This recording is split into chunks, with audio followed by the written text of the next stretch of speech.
नमस्कार। मैं वैद्य विनय वेलणकर आगम आयुर्वेद व्याख्यानमाला में आज पंचकर्म की वमन के बारे में अगली कड़ी हम प्रस्तुत करने जा रहे हैं। सबसे पहले आप सभी वैद्यों को मेरा सहृदय नमस्कार और नए वर्ष की शुभकामनाएं हैं। वैसे हिंदू नववर्ष वर्ष प्रतिपदा में शुरू होता है, लेकिन सभी समाज में 31 मनाने का एक अपने यहाँ गलत कह सकते हैं, लेकिन व्यवहार है तो सभी के व्यवहार के अनुसार सबको नए वर्ष की शुभकामनाएं हैं। गए व्याख्यान में हमने वमन के बारे में, वमन विधि कैसे किया जाता है, अलग अलग परंपरा में और अलग अलग जगह में वमन की थोड़ी पद्धतियां अलग हैं और उसमें से हमने निचोड़ करके हमने एक जो वमन की पद्धति अवलंब किया है वो कैसी है उसके बारे में हमने जानकारी लिया है। आज वमन के कुछ अलग अलग अनुभव आपके सामने मैं प्रस्तुत करने वाला हूँ। वमन कहने के बाद सबसे सामने जो विकार अपने आते हैं वो है त्वचा विकार। त्वचा विकार में अपने यहाँ पक्षात छर्दयत ऐसे सूत्र बताया है। उसमें अलग अलग प्रकार के त्वचा विकार है, जैसे एक कुष्ठ है, विचर्चिका है, श्वित्र है। अलग अलग आप नाम अंग्रेजी में ले सकते हैं या संस्कृत में ले सकते हैं, लेकिन इसमें वमन की आवश्यकता रहती है। काफी प्रमाण में हमने वमन के प्रैक्टिस में उपयोग किया है। कुछ जिसे कहते हैं कि इम्पोर्टेंट ऐसे केस आज आपके सामने मैं प्रस्तुत करने वाला हूँ।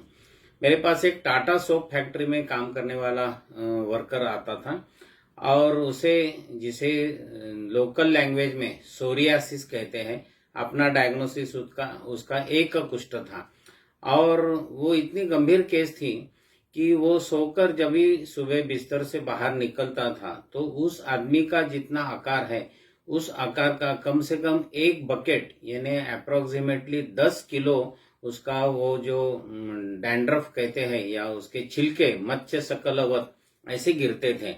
और उस समय वो सोफ्रामाइसिन इस्तेमाल करता था। तो हॉस्पिटल यूज के लिए जो बड़ी सोफ्रामाइसिन की ट्यूब रहती थी, ऐसे 3 या 4 ट्यूब एट ए टाइम उसको, क्योंकि आपाद मस्तक सर से लेके पांव तक उसको 1 इंच भी ऐसी जगह नहीं थी कि जहां छिलके नहीं निकल रहे हैं। तो इतनी गंभीर अवस्था। और वो मेरे पास आने के बाद जो उसकी जो वाइफ यानी पत्नी ने मुझे बताया कि सुबह हम कैसे करते हैं, क्योंकि वो छिलका निकलना ये एक 15-20 मिनट का कार्यक्रम रहता था। तो उसे क्या किया जाए, तो मैंने शुरू में शमन चिकित्सा 10-12 दिन तक देने के बाद उसे बताया कि आपको वमन करवाना चाहिए। तो फिर वमन क्या होता है, कैसे करना है, उसकी आवश्यकता, उसका विधि, वो सब समझाकर हमने उसे कम से कम 3-4 बार वमन करवाया। लेकिन पहला वमन करवाने के बाद ही उसको इतना अच्छा रिजल्ट देखने के लिए मिला कि ये जो स्केलिंग होता है, छिलके निकलते हैं, वो काफी हद में कम से कम 50-60% छिलके एक ही वमन में कम हो गए। 3 वमन के बाद उसको शरीर के ऊपर एक भी धब्बा नहीं था और काफी स्किन एकदम बिल्कुल अच्छी हो गई, इचिंग नहीं, वैवर्ण्य नहीं। लेकिन वो फिर से काम पे जाना शुरू हो गया तो फिर से उसको रिकरेंस जिसे कहते हैं, पुनरावृत्ति उसकी होना शुरुआत हो गया। तो उसका पूरी हिस्ट्री बाद में फिर से मैंने दोहराई तो मुझे ऐसे मालूम हो गया कि वो उस समय जो कपड़े पहनता था उसमें टेरिलिन और टेरिकॉट जैसे कपड़े, सिंथेटिक फाइबर्स कहते हैं, उसकी भी उसको एलर्जी थी। और वो टाटा सोप फैक्ट्री में था तो ये सोप बनाने के समय जो भी केमिकल इस्तेमाल करते हैं उसके वजह से भी था। लेकिन वो सोप फैक्ट्री का विषय बाद में कम हो गया, लेकिन कपड़े की वजह से था। तो मैंने उसे बताया था कि आप कॉटन के कपड़े पहनो, कुर्ता जब्बा या कॉटन की पैंट शर्ट, लेकिन वो सुनता नहीं था। क्योंकि उसके बाद भी 2-3 बार मैंने वमन करवाया। वो वमन करवाने के बाद स्वस्थ होता था, लेकिन फिर से रिकरेंस।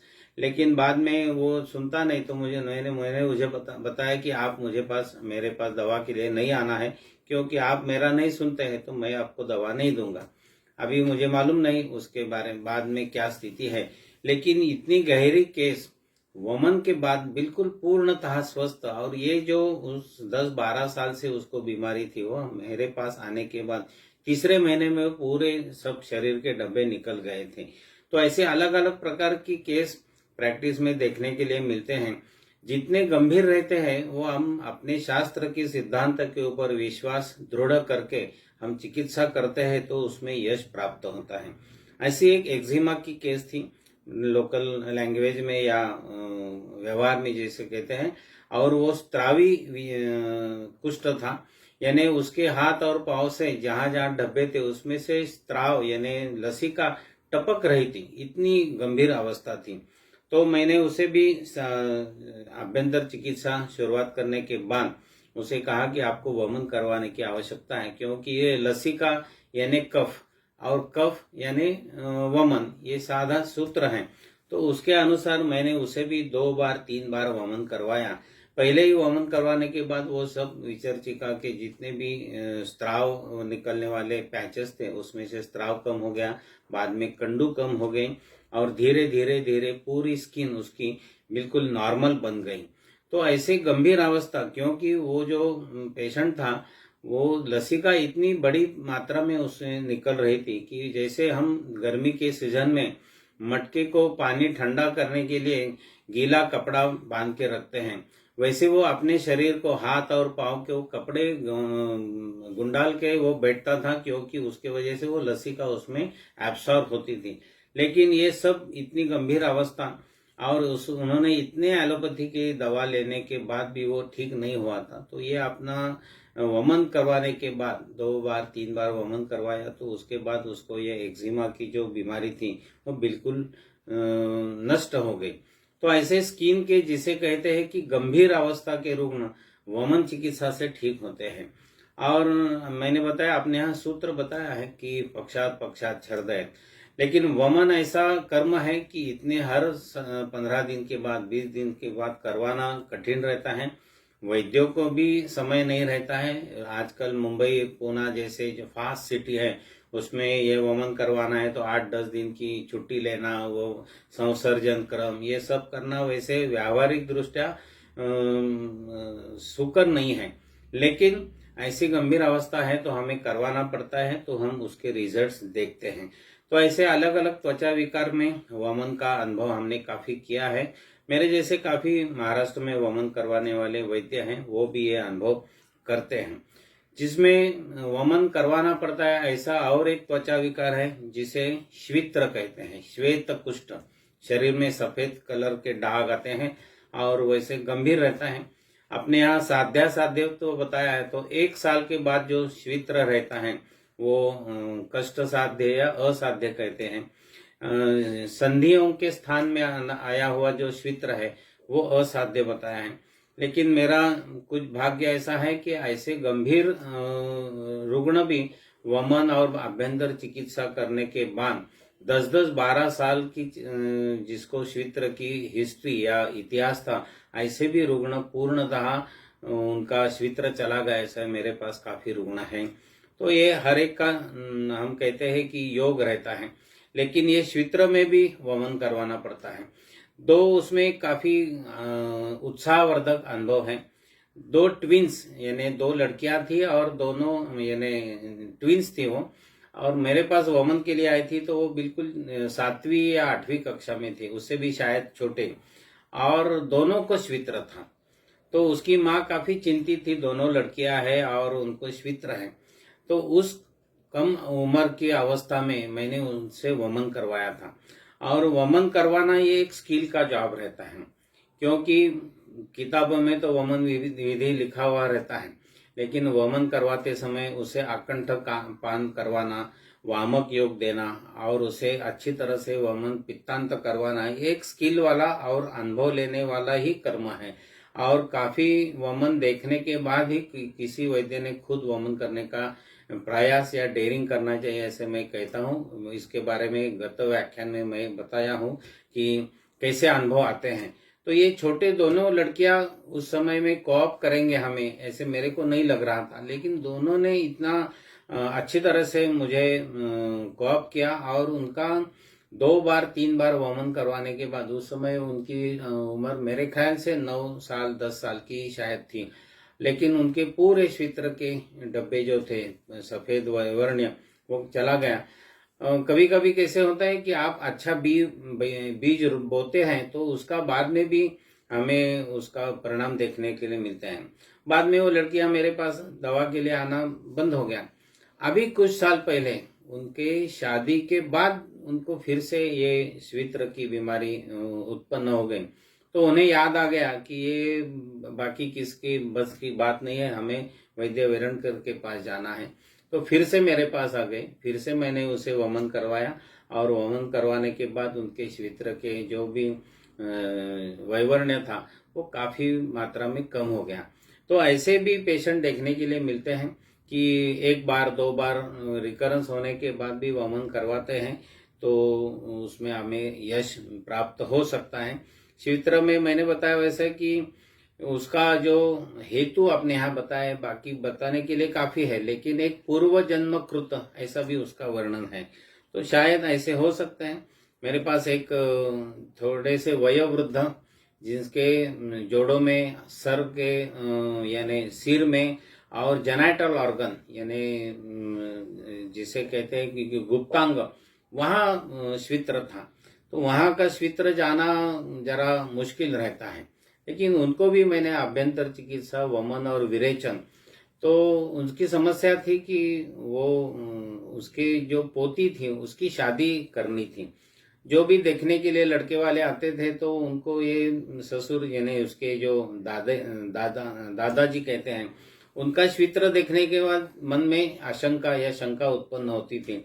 तो उन्होंने मुझे आने के बाद बताया था, डॉक्टर साहब मेरा एक ही एम या मकसद है, मेरी पोती की शादी तय होगी तब तक ये कम करो, बाद में पूरा शरीर सफेद हो गया तो मुझे चिंता नहीं, क्योंकि वो उसकी शादी होनी चाहिए।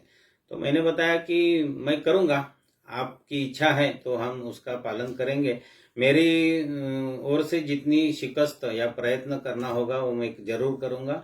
और उनका और मेरा सद्भाग्य ऐसे है कि उनको वमन और आभ्यंतर चिकित्सा करने के बाद वो श्वित्र अबाउट 95% बिल्कुल कम हो गया था। 2-4%, 5% कहीं एक दो धब्बे थे, लेकिन उसमें उसके वो पोती की शादी तय हो गई। शादी होने के बाद वो मेरे पास आ गए, डॉक्टर साहब आपको बहुत बहुत धन्यवाद। वो अच्छे वायलिनिस्ट थे, वायलिन बजाने वाले थे। उन्होंने मुझे एक अच्छा गिफ्ट दे दिया और उन्होंने बताया कि अभी मेरा मकसद कम हो गया, आप बोलते हैं तो मैं दवा करूंगा, लेकिन अभी मुझे कुछ जिंदगी में बाकी रहा नहीं है। उसकी शादी हो गई, उसकी सुख शांति समृद्धि में मैं खुश हूँ। और ऐसे भी अनुभव होते हैं। तो ये ऐसे जो रुग्ण रहते हैं उनकी जो सदिच्छा रहती है, उनका जो संकल्प रहता है वो अपने प्रैक्टिस के में काम में आता है।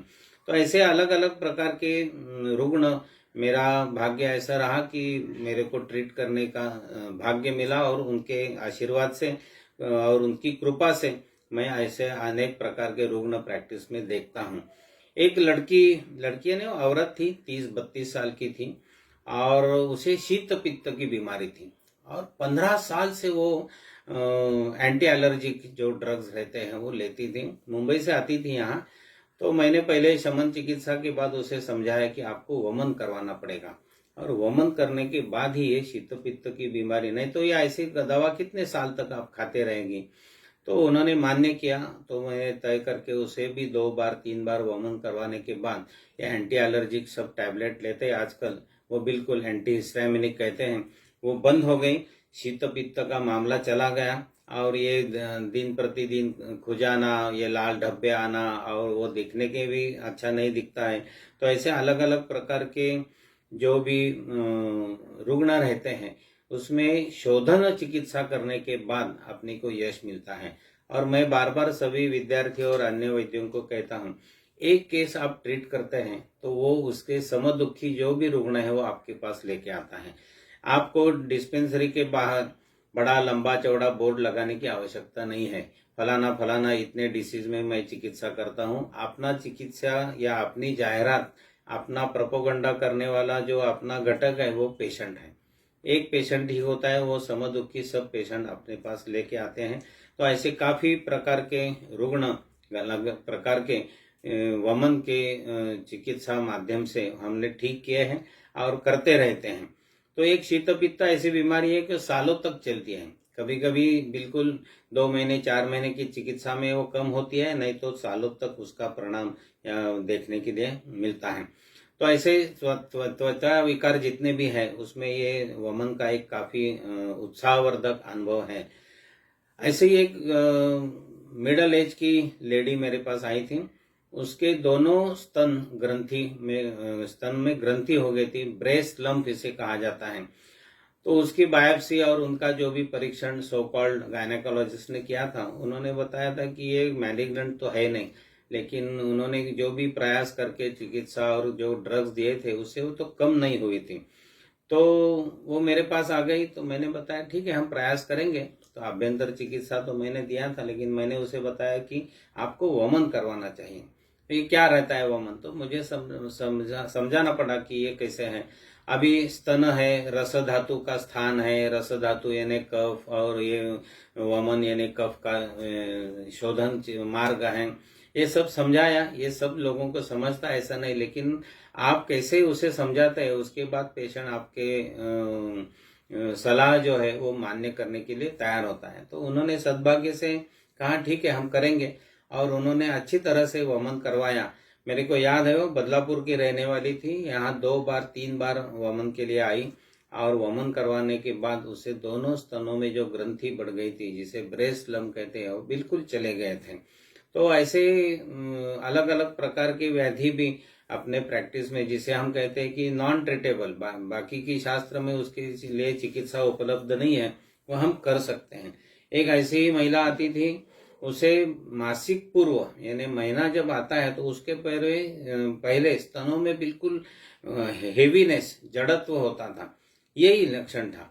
तो ये तो अपनी दृष्टि से मासिक पूर्व, रज और स्तन्य इसका जो संबंध है, तो ये रस धातु की विकृति है। मैंने उसे वमन करवाया, एक ही वमन करवाने के बाद उसकी ये सब समस्या थी तो बिल्कुल हल हो गई। तो ऐसे अलग अलग प्रकार के पेशेंट प्रैक्टिस में देखने के लिए मिलते हैं। एक युवा स्त्री, क्योंकि उसकी फर्स्ट डिलीवरी हो गई थी और उसे कुछ प्रॉब्लम फीडिंग का था, इसलिए ब्रेस्ट एब्सेस हो गया, स्तनों में विद्रति। वो डॉक्टर ने एब्सेस कट किया, कुछ महीने के बाद फिर से एब्सेस चालू हो गया, फिर से कटवा दिया, फिर से हो गया। तो वो डॉक्टर गायनेकोलॉजिस्ट था, उन्होंने बताया वह ये 2 बार हमने कट किया है, अभी मैं उसे शस्त्र नहीं लगाऊंगा क्योंकि ये प्रॉब्लमेटिक रहेगा। तो उन्होंने पूछा कि क्या करना चाहिए, तो उन्होंने बताया मैं आपको सुझाव दे सकता हूँ करना है या नहीं आप। तो उन्होंने बताया कि आप आयुर्वेदिक चिकित्सा करो, मैं एक वैद्य का नाम बताता हूँ, उसके पास जाइए, वो जो भी करेंगे वो करना, वो अच्छा आदमी है, ऐसा उन्होंने बता दिया। वो जब लेडी मेरे पास आ गई तो वो एब्सेस था, वो वुंड यानी वो व्रण था, थोड़ा स्त्राव उसमें से आ रहा था। उन्होंने दिखाया मुझे, उसका जो भी रहन सहन और उसका जो वर्णन था उसके अनुसार मुझे ध्यान में आ गया कि आयुर्वेद के ऊपर भरोसा करने वाली ये लड़की है नहीं। फिर भी डॉक्टर ने भेजा है तो उसका सम्मान करना चाहिए, और जो पेशेंट है उसको इलाज करना अपना कर्तव्य है। तो शुरू में मैंने उसे त्रिफल हरिद्रा से व्रण कर्म करने के लिए और कुछ 5-6 दिन का दवा दे दिया। 5-6 दिन के बाद आने के बाद उसे कुछ राहत मिली थी, तो फिर उन्होंने ट्रीटमेंट कंटिन्यू किया। बाद में मैंने उसे 2 बार 3 बार वमन करवाया, वो ब्रेस्ट एब्सेस वाला विषय तो बिल्कुल बंद हो गया। लेकिन जब उनका और मेरा एक लगाव अच्छी तरह से बन गया, तो मैंने एक बार पूछा कि मैंने जब आपको समझाया कि ये ट्रीटमेंट करना पड़ेगी आपको, तो आपके मन में क्या भाव थे। उन्होंने बताया कि मेरे सामने काफी एक प्रश्न चिन्ह था और मेरा आयुर्वेद के ऊपर काफी बिल्कुल भरोसा नहीं था, लेकिन आपने बताया तो मैंने जाने के बाद नेट के ऊपर सर्च किया, ये आपने जो त्रिफला दिया है तो उसमें वुंड हीलिंग एक्शन ऐसा मुझे देखने के लिए मिला, और इसलिए मैंने वो त्रिफला और हरिद्रा का व्रण कर्म चालू किया। और लेकिन दूसरे दिन में मुझे ऐसे मालूम हो गया कि व्रण काफी हद में वो ठीक हो रहा है, तो फिर मेरा विश्वास बढ़ गया। और बाद में मैंने आप जो भी चिकित्सा दिया है उसका सम्मान करके मैंने लिया, और अभी मेरा ये ब्रेस्ट एब्सेस वाला प्रॉब्लम बिल्कुल चला गया। कितने 2-3 ऐसे ही पेशेंट उन्होंने मेरे पास ब्रेस्ट एब्सेस के लाए थे।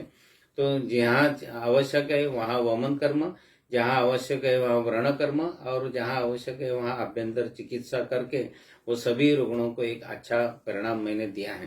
तो ऐसे अलग अलग प्रकार के व्याधि प्रैक्टिस में ट्रीट करने पड़ते हैं, और आप अपने आयुर्वेदीय सिद्धांतों के ऊपर दृढ़ विश्वास रखते हैं तो उसका अनुभव अपने प्रैक्टिस में हम ले सकते हैं। ऐसे ही कफ प्रधान कुछ व्याधि है, जैसे पीनस है, शिरोरोग है, नेत्रशूल है, प्रतिशाय है। काफी पेशेंट ऐसे बार बार, यानी मेरा एक पेशेंट था, वो ऐसे कहते था कि डॉक्टर साहब मैं कभी बीमार नहीं गिरता हूँ, साल में 2 ही बार बीमार होता हूँ और 2 बार मुझे सर्दी यानी प्रतिशय होता है और 1 बार होने के बाद 6 महीने वो रहता है, यानी वो साल भर प्रतिशय का ही रुग्ण था। तो ऐसे काफी पेशेंट देखने के लिए मिलते हैं। तो ये ऐसे कफ प्रधान, दुष्ट प्रतिशय, पीनस, आजकल जैसे माइग्रेन कोई डायग्नोस करता है, कोई अलग अलग प्रकार के, तो उसमें वमन करवाना ये सबसे श्रेष्ठ पंचकर्म है। और उसका परिणाम मैं देखता हूँ। शिरशूल यानी ऐसे माथा पकड़ के बैठने वाले काफी महिलाएं मैंने देखी है, 1 या 2 वमन होने के बाद बिल्कुल ठीक। पित्त प्रधान शिरशूल, मेरे को याद है थाना में एक ट्रस्ट में मैं जाता था, एक औरत आती थी और वो सर फटा जा रहा है ऐसे कहती थी, तो उसका निदान करने के बाद हमने बताया कि आपको वमन करवाना है। तो जिस दिन हमने वमन करवाया तो काफी अच्छा वमन हो गया, लेकिन अपने यहाँ वमन पित्तांत वमन बताया है। तो वमन होने के बाद पित्त बाहर नहीं निकाला था। वो महिला कहने लगी कि मुझे चक्कर आ रही है, मैं जरा अस्वस्थ हो रहा हूँ। तो हमने उसी बाजू में एक सेठी थी, उसके ऊपर उसको कहा कि आप जरा 5 मिनट के लिए लेट जाइए। तो वो लेटने के लिए आधी लेटी तो वो पित्त बाहर आ गया, तुरंत वो बैठ गए। और जैसे आप अंडे का आमलेट बनाते हैं, वो अंडा फोड़ने के बाद पीला जो बल्ब बाहर निकलता है, वैसा उसको इतना बड़ा पीले रंग का पित्त एक ही स्टेट में निकल गया। और वो होने के बाद वो बिल्कुल एकदम फ्रेश हो गई। वो सर दर्द और जी मचलना ये सब सिम्टम कम हो गया और उसके बाद उसकी सर दर्द यानी शिरशूल ये बीमारी बिल्कुल हुई नहीं। तो पित्तांत वमन कैसे होता है, ये हमने ऐसे अलग अलग पेशेंट में देखा है कि ये अंडे का जो पीला भाग रहता है वैसा इतना बड़ा, टेनिस बॉल से भी ज्यादा बड़ा ऐसा एक पित्त गिरा हो गया। काफी अलग अलग प्रकार के पेशेंट में 1-1 ग्लास पित्त बाद में निकलता है, ऐसा हमने देखा। और वो पित्त निकलने के बाद बिल्कुल कम होता है। हमारे यहाँ एक बड़ी फैक्ट्री है केमिकल, वहाँ के मेडिकल ऑफिसर खुद MBBS डॉक्टर थे और उनको ऐसे जो पहले मैंने बताया क्रॉनिक सोरियासिस था, उनको भी मैंने 3 बार वमन करवाया था और वो बिल्कुल स्वस्थ हो गए। और उन्होंने उनके फैक्ट्री के इतने पेशेंट मेरे पास बाद में भेजे थे। तो ये प्रैक्टिस में देखने के लिए मिलता है, ऐसे अलग अलग प्रकार के व्याधि हम प्रैक्टिस में ट्रीट करते हैं। वमन करवाते समय हम घृतपान करवाते हैं, तो काफी लोगों के मन में ऐसी एक शंका रहती है कि इतना घृत यानी आप घी पिलाते हैं तो उससे हमारा कोलेस्ट्रॉल बढ़ेगा, उससे हमारा ट्राइग्लिसराइड बढ़ जाएगा, हमारा वजन बढ़ेगा। लेकिन इसके ऊपर अभी काफी काम हुआ है और मेरे प्रैक्टिस का अनुभव है। मेरे पास एक हाइपरलिपिडीमिया की लेडी आई थी, बिल्कुल वजन भी ज्यादा और सब उसके पैरामीटर्स थे, कोलेस्ट्रॉल ट्राई सब बढ़ा हुआ था। तो मैंने बताया उसे कि बाकी चिकित्सा तो हम करते हैं, आप वमन करवाओ। तो उन्होंने पहले ही शंका पूछी कि अरे ये होने के बाद तो घी इतना आप पिला रहे हैं तो कोलेस्ट्रॉल और बढ़ेगा। मैंने बताया कि अभी आप पहले एक बार रिपोर्ट करो, हम वमन करवाने के बाद 8 या 10 दिन के बाद फिर से रिपोर्ट करेंगे। तो जब ये वमन करवाया, पित्तांत वमन हो गया और उसके बाद जो हमने उसका लिपिड प्रोफाइल करने के बाद जो रिपोर्ट उन्होंने देखा तो वो एकदम आश्चर्यचकित हो गए कि ये कैसे हो सकता है। तो यही आयुर्वेद की विशेषता है। तो एक तो घी कैसे पिलाना, कैसा लेना है, वमन कैसे करवाना, ये शास्त्र है। जैसे अब operative, pre operative, post operative जैसे शल्य कर्म करते, ये इसी प्रकार का एक शस्त्र न चलाते हुए किया हुआ शल्य कर्म है। तो ऐसे आप शास्त्र के अनुसार करते हैं तो ये बिल्कुल फायदेमंद होता है। और ऐसे हाइपरलिपिडिया में कई काफी पेशेंट हमने प्रैक्टिस में किए हैं कि जिसमें वमन करवाने के बाद अच्छे रिजल्ट्स प्राप्त होते हैं। आजकल काफी पेशेंट मिलते हैं, डॉक्टर साहब मेरे को एसिडिटी है। तो ये एसिडिटी नहीं है क्या, इसका डायग्नोसिस भी प्रैक्टिस में करना पड़ता है। ये अम्ल पित्त है, ये विदग्धा जीर्ण है, ये विष्टब्धा जीर्ण है या ग्रहणी का है, कौन सा है। लेकिन काफी पेशेंट को एसिडिटी का मतलब ही समझता नहीं। एक बैंक का ऑफिसर मेरे पास आता था, एक दिन आया मुझे, डॉक्टर साहब गए 10-12 साल से एसिडिटी है। मैंने पूछा कि एसिडिटी है आपको क्या होता है? आपके गले में जलन है, आपका जी मचलता है, आपका वॉमिटिंग होती है, सर दर्द होता है, क्या? ये कुछ नहीं होता है, लेकिन मेरे को एसिडिटी है। यानी एसिडिटी का मतलब ही समझते नहीं है। तो काफी पेशेंट वो अजीर्ण के रहते हैं। तो इसमें भी काफी लोग जैसे सद्य वमन करवाते हैं, ऐसी जलन होती है तो नमक का पानी पिलाकर वमन करवाते हैं, तो उससे भी आराम होता है। लेकिन आयुर्वेद में जो वमन बताया है वो सस्नेह यानी स्नेहपान करने के बाद ही बताया। लेकिन ऐसी कभी कभी अवस्था प्रैक्टिस में होती है तो सद्य वमन हम करवाते हैं। सद्य वमन का भी काफी एक अनुभव मेरे पास है कि हमारा ही एक वैद्य है, उसकी बहन वो होम्योपैथी डॉक्टर थी, है यानी अभी भी, और उसके घर में काम करने वाली जो औरत थी, उसका छोटा बच्चा, उसको कफ खांसी और होना चालू हो गया, बुखार आ गया। तो उन्होंने उसके पड़ोस वाले डॉक्टर को दिखाया, तो उसको एक्सरे वगैरह करने के बाद उसका निदान न्यूमोनिया ऐसे किया था। और तो उसकी जो ट्रीटमेंट है, उसकी इकोनॉमिकल कंडीशन तो ठीक नहीं थी। तो उन्होंने बताया कि ठीक है, हम हमारे सर के पास जाएंगे। अभी हमें रिजल्ट भी देना पड़ता है और पैसा भी नहीं लेना पड़ता है, तो ये थोड़ी द्विधा अवस्था है और एक प्रकार की। लेकिन आप ऐसे रिजल्ट देते हैं तो बाद में ऐसे पेशेंट आपके पास काफी बड़ी मात्रा में आते हैं। तो बच्चा आने के बाद हमने चेक किया, ऑस्कल्ट करने के बाद मालूम हो गया कि इसे काफी कफ सीने में भरा हुआ है। तो हमने उसे, जो हमारे नाना जोशी कहते हैं कि मदन फल की एक पुड़ी बना के देना, तो मैंने मदन फल, यष्टि मधु, सेंधव और ऐसे मधु में उसको मिलाने के चटाने के लिए बताया। और थोड़ा गर्म पानी आधा आधा कप 2 बार 3 बार पिलाओ। घर में जाने के बाद उसको 2 बार 3 बार अच्छी तरह से वॉमिटिंग यानी वमन हो जाएगा, कफ के गट्ठे गिर जाएंगे और वो स्वस्थ हो जाएगा। तो उन्होंने उतना किया बराबर, और मेरे डिस्पेंसरी से जाने के बाद आधे घंटे के बाद उसे 2-3 बार वमन हो गया, सब कफ निकल गया। हमने तीसरे दिन उसका एक्सरे रिपीट किया तो न्यूमोनेटिक पैच बिल्कुल चला हुआ था।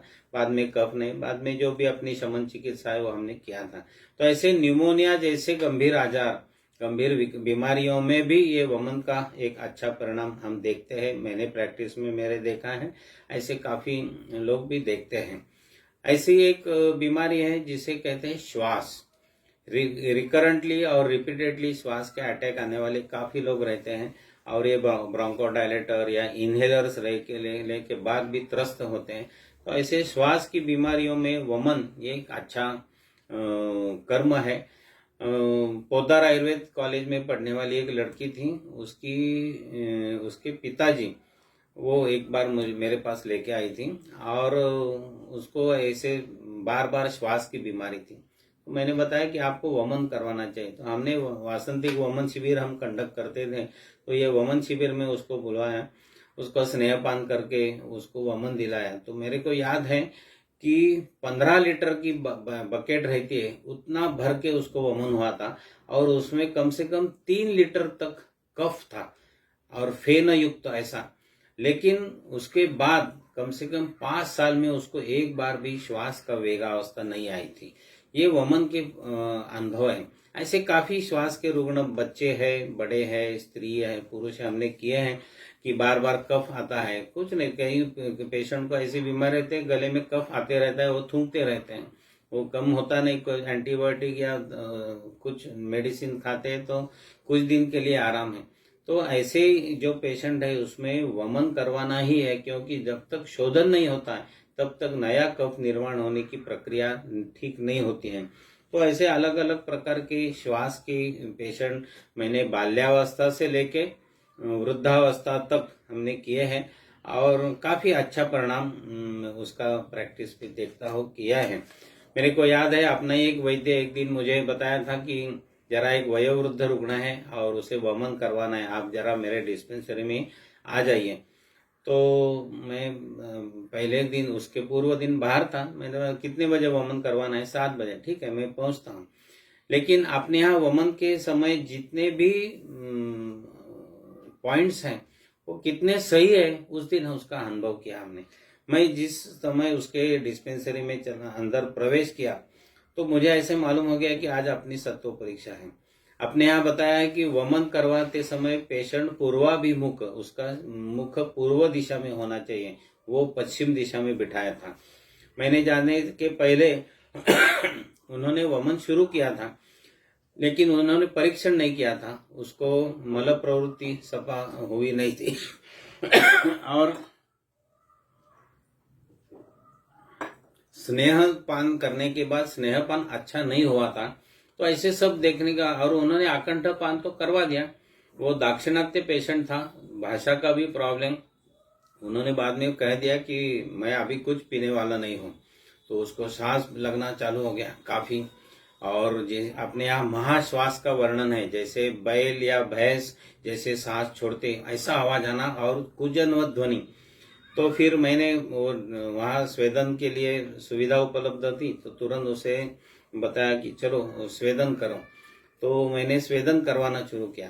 तो अपने यहाँ वमन के पूर्व स्नेह स्वेदन क्यों बताया है?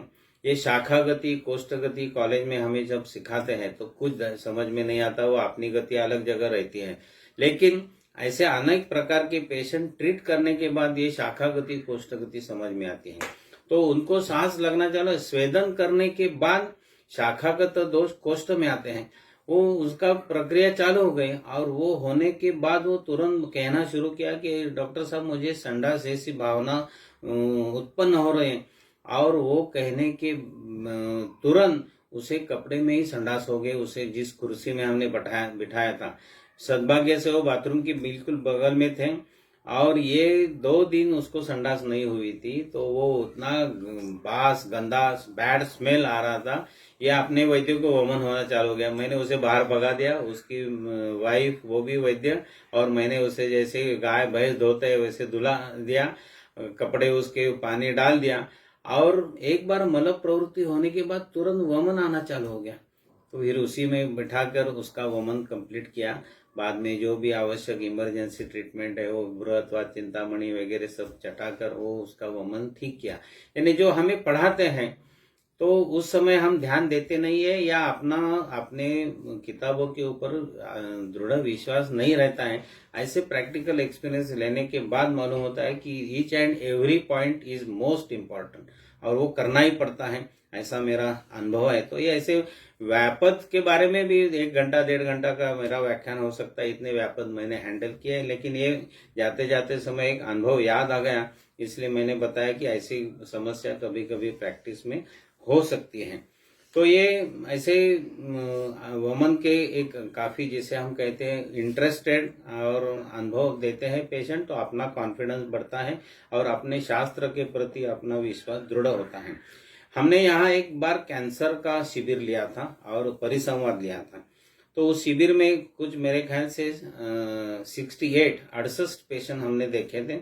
महाराष्ट्र के काफी बड़े वैद्य उस समय, जैसे नाना जोशी थे, रमेश नानल थे, यगो जोशी थे, मावा कोल्हटकर थे, चंद्रशेखर जोशी पूना के, ऐसे उस समय के काफी ज्ञानी और वयोवृद्ध वैद्य उसमें सम्मिलित थे। वो सभी पेशेंट का फॉलोअप मैं और हमारे यहाँ के वैद्य महेश ठाकुर उन्होंने किया था डोंबिवली MID म्यूनिसिपालिटी की OPD में। तो नाना जोशी ने एक केस उसमें देखी थी, उसका जो डायग्नोसिस था उसे CA एसोफेगस यानी अन्न नलिका का कैंसर था। और जो भी रिपोर्ट्स हमने देखे थे और उस पेशेंट की जो अवस्था थी वो बिल्कुल पहले हॉस्पिटल में भर्ती था सलाइन लगा के। ऐसे कितने दिन उसको यहाँ रखने का, इसलिए उन्होंने बताया कि आप उसे घर लेके जाओ, जो भी कुछ खाना पीना शक्य है वो खिलाओ, रहेगा तो रहेगा, नहीं तो अभी उसकी कुछ हम गारंटी नहीं दे सकते। तो ऐसा पेशेंट वो घर में गया था, या हमारे अखबार में सब एडवर्टाइज देके वो लेके आ गए थे। तो फिर नाना जोशी ने वो देखा और नाना जी के पास मैं बैठकर वो केस पेपर सब बना रहा था। नाना जी ने बताया कि इसको वमन देना, वो तो पानी नहीं पी सकता है, लिक्विड कुछ खाता है ना, वमन देना। नाना जी से मैंने बात की, नाना बताया ना कि शिविर होने के बाद कैसे वमन देना मैं बताता हूँ। फिर नाना जी अपने यहाँ आप्तवाक्यम प्रमाणम, तो नाना ने बताया कि उसे यष्टि मधु फांट पहले आप पिलाओ, चम्मच चम्मच जितना जाएगा, आधा पौना घंटा 1 घंटे में जो भी जाएगा, 1 कप 1.5 कप वो करो। बाद में वामक योग देना उसे, और उसे जैसे ब्लेंचिंग कहते हैं हम, यानी वमन का वेग खाली आएगा, वमन होगा ऐसा मालूम नहीं, लेकिन ऐसे आना चालू हो जाएगा और उतने वेग ही उसे काफी है, तो उसका परिणाम हो जाएगा। हमने कैंसर का पेशेंट तो इमरजेंसी मैनेजमेंट हमने सब जमा करके रखी थी। हमारे यहाँ के एक हॉस्पिटल में हमारे यहाँ के डॉक्टर है, उसे बात करके बताया था कि ऐसे हम जरा डेयरिंग करने वाले हो, कुछ इमरजेंसी हो गई तो पेशेंट लाएगा, तो ठीक है आप लाइए, हम देखेंगे कुछ हो गया तो। लेकिन हमारा सद्भाग्य और पेशेंट का सद्भाग्य ऐसा था, हमने जैसे नाना जी ने बताया वैसे यष्टि मधु फांट उसे पिलाया, धीरे धीरे एक एक चम्मच करके, वो थोड़ा थोड़ा उन्होंने करके, नॉट मोर देन 100 cc उतना ही गया होगा। बाद में हमने वामक योग जो मदन फल, यष्टि मधु, सेंधौर वचा वो हनी यानी मधु के साथ दे दिया।